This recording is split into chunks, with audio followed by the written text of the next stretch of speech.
What's up guys, Paladin Cross Rider here, and today I got a deck profile on the deck that people have been simping over since set 5 dropped, Thegrea. So, I'm just gonna speed through this deck profile, not gonna waste your time, just get right into it.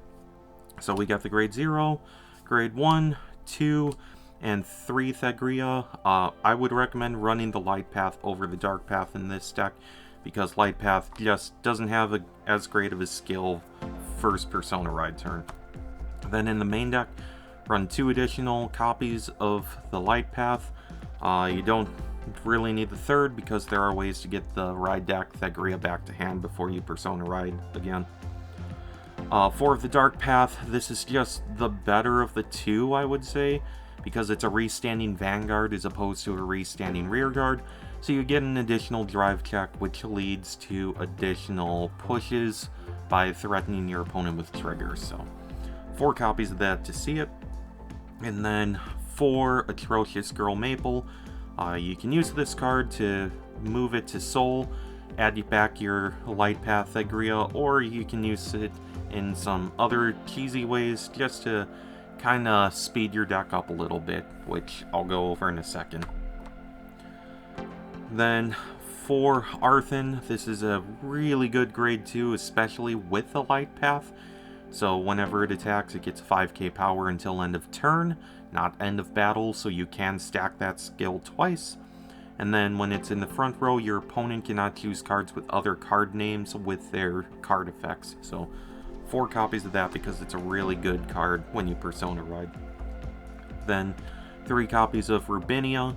This card allows you to kind of cheese your opponent, put the dark path into the Soul during your first grade 3 turn before you can Persona ride, and use light path skill to call 2 cards instead of 1.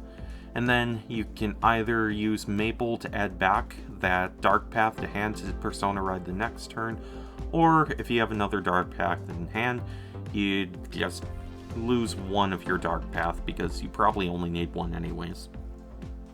Then for Painkiller Angel, really the purpose of this card in this deck is to Soul Blast Maple out into the drop zone. So every turn, if you only see 1 Maple that game, you can keep calling it back onto the field by using skills like that. Then I run 3 Thegrea. This card, really solid. Just put it behind the Vanguard your first Persona ride turn. Boost the first attack, and whenever a unit restands in the same column, you get to bounce this card back to hand. So putting it back to hand adds additional shield value, or allows you to discard for cost. So 3 just is really good, and I know some people don't run it, but I like it. Then 2 additional Angel. Purpose of this card is for Soul Blasting the Maples out, which is really good in and of itself. And then it puts it itself into the damage zone, so if your opponent tries to damage deny you, you can deny the damage denying and call a grade 3 from your damage zone out if you have one, and if not, it just puts itself over there. So give yourself a damage just so you don't have to sit around for a turn and play your opponent's game. Then for Perfect Guard, not much to say here, just run the one that has the bonus skill of being able to guard by itself when you have 1 or less cards in hand. 1 over trigger.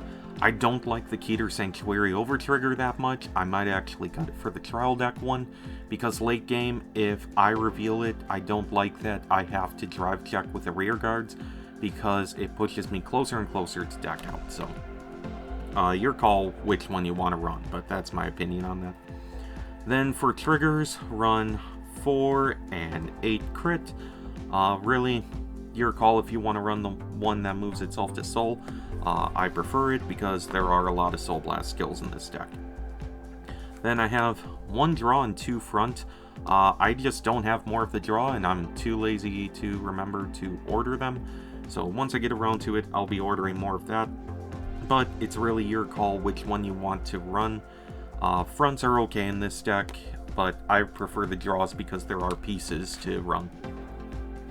And then finally, 4 heal triggers. I run the 15k shields. You can run the effects if you want to. I just prefer having more of the shield value at all times in this deck. So anyway, that's it for the deck profile, guys. Kind of a quick one here, but just wanted to get this one out there. So if you want to build Thegrea yourself, this is just one way to do it. But thank you guys for watching. If you like the video, make sure to hit the like button. If you have any questions down below, if you want to know some more lines of play, or just don't understand how a card works, feel free to ask. I'll get back to it as soon as I can. And I will see you guys in the next video.